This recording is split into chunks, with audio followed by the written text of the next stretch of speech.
Educação inovadora. Learning World, em associação com WISE, uma iniciativa da Fundação do Qatar. Esta semana, Learning World debruça-se sobre vários modelos de sala de aula em Itália e no Reino Unido. Falamos também com Matthew Chingos, um perito em políticas educativas da Brookings Institute nos Estados Unidos, sobre o tamanho ideal das salas de aula. Junte-se a nós enquanto passamos à lupa várias salas de aula no mundo. Normalmente as crianças estão agrupadas na sala de aula em função da idade, mas em algumas zonas remotas isso nem sempre é possível. O nosso primeiro destino é uma escola em Itália, onde as crianças de várias idades têm que partilhar uma sala de aula. Como é que os alunos e os professores reagem? Vamos ver.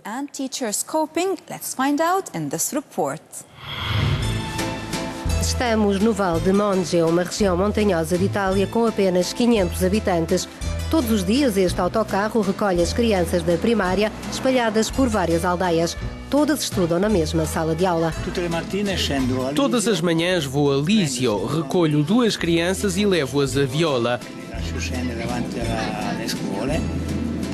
Depois subo até um lugar chamado Brico e levo outras 2. São 4 à ida, 6 à vinda.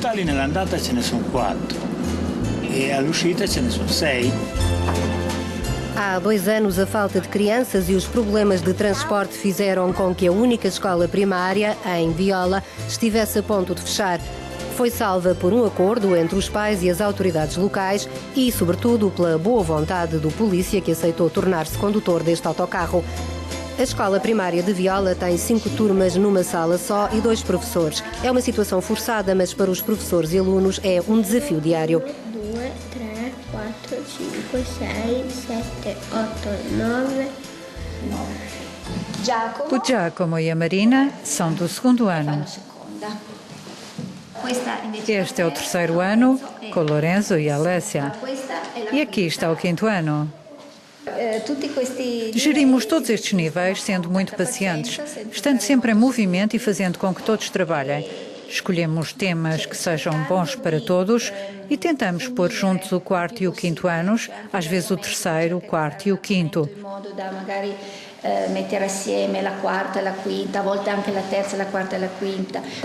É cansativo, mas compensa. E como é que as crianças reagem a essa situação? É estranho para nós, adultos, mas as crianças estão muito mais avançadas no que toca a adaptarem-se a novas situações. Marina, gostas de estar na mesma classe que os mais velhos? Sim. Porquê? Porque me ajudam.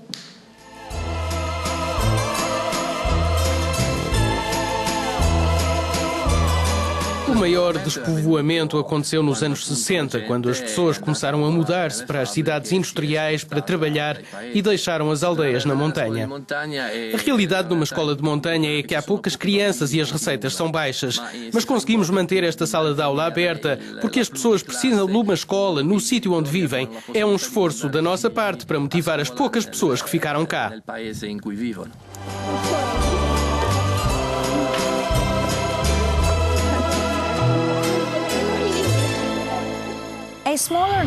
Um número mais baixo de estudantes em cada classe é tido como um fator que causa melhores resultados escolares. Mas será que isso é verdade? Discutimos esse e outros assuntos com o especialista Matthew Chingos. Vamos ver o que ele tem para dizer. Há um tamanho ideal para a sala de aula? Em que é que o tamanho da turma afeta a eficiência educacional? Depende. A questão mais importante não é a eficácia das classes mais pequenas, mas sim a eficiência de custos dessas classes. As turmas pequenas são caras, porque são precisos mais professores e construir mais salas, etc. Podemos dizer que, em vez de gastar dinheiro em contratar mais professores e ter classes mais pequenas, podemos pagar mais ao corpo docente e ter assim melhores professores. Ou pôr esse dinheiro nos livros, nas tecnologias, nos programas extracurriculares ou noutras coisas para as quais os recursos podem ser dirigidos. Habitualmente, as classes agrupam os alunos de acordo com a data de nascimento, o que pode ser uma generalização negativa. Acha que, no mundo ideal, os estudantes vão poder escolher a classe em que querem estudar? Tenho a certeza. O modelo de ter um grupo de crianças numa sala de aula com um professor é o modelo que temos tido nos últimos séculos. Agora, com as novas tecnologias e as novas ideias a respeito da educação, é possível que esse não seja o modelo que vai ficar. Há quem fale de um modelo em que há mais alunos por classe e há uma integração das tecnologias. Os alunos passam mais tempo no computador com aprendizagem interativa, em que o professor serve de guia em algumas alturas. Noutros contextos, há mais diálogo entre o aluno e o professor. Penso que é perfeitamente legítimo questionarmos o modelo de ter uma sala de aula e um professor para um grupo de estudantes. Em alguns casos, o tamanho das turmas deve ser reduzido. Há certamente casos em que isso pode ser útil. Penso que a melhor maneira de pensar nesse problema é não ter uma mentalidade universal em que se tem turmas pequenas em todo o lado, o que é muito caro. Podemos pensar, por exemplo, que as pesquisas provam que nos meios desfavorecidos os alunos beneficiam melhor das classes pequenas. Podemos canalizar os nossos recursos dessa maneira ou podemos canalizá-los para os professores. Por exemplo, a um professor novo que precisa de saber melhor como gerir uma aula, dá-se uma classe pequena. A um professor mais experiente dá-se uma classe maior e paga-se uma compensação.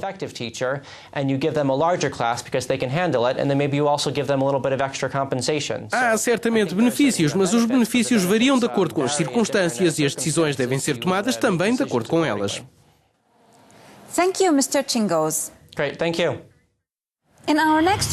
Na próxima reportagem, no Reino Unido, vamos conhecer uma experiência de aprendizagem diferente.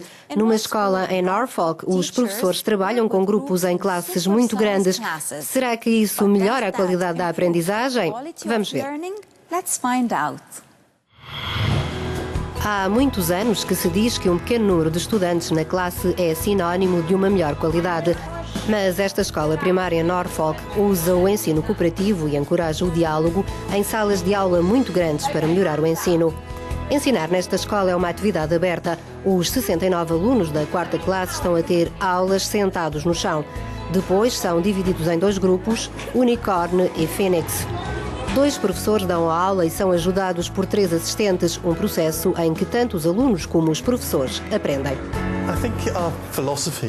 Segundo a nossa filosofia, aprender é mais importante que ensinar. Penso que trabalhamos cooperando e assim aprendemos uns com os outros. Os professores modelam a aprendizagem como querem. Essa é a nossa filosofia. Abrir estas portas e trabalhar em equipa é resultado disso. Foi uma feliz coincidência termos pessoas na escola capazes de levar a cabo esse método. I guess it's a happy accident that we had people in the school who were capable of leading that learning. Os professores partilham o ensino e as avaliações. O mais habilitado para ensinar determinada matéria lidera o ensino. Os outros auxiliam. Um dos objetivos é levar os alunos a aumentar as competências sociais enquanto monitorizam as interações entre os professores e os assistentes. Tendemos a planificar as nossas forças. Ensinamos as matérias com que estamos mais à vontade e ainda bem, por causa da forma como nos juntaram. A Nicole ensina uma grande parte do programa de matemática e eu de inglês. O modo como trabalhamos agora, de portas abertas, discussões abertas sobre o que está a acontecer, faz com que o trabalho seja muito mais divertido. Estamos ambas todo o tempo a aprender e damos ideias uma à outra. Flexibilidade é a palavra-chave nesta escola.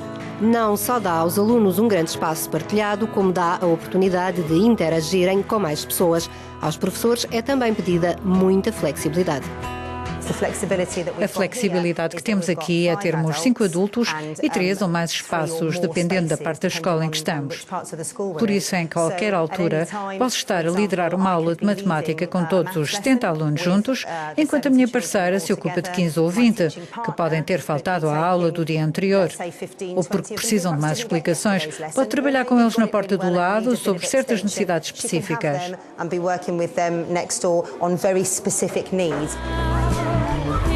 Estes professores têm, assim, a oportunidade de abrir mais as asas e tentar novos métodos com um número muito maior de crianças, sem estarem confinados a um grupo.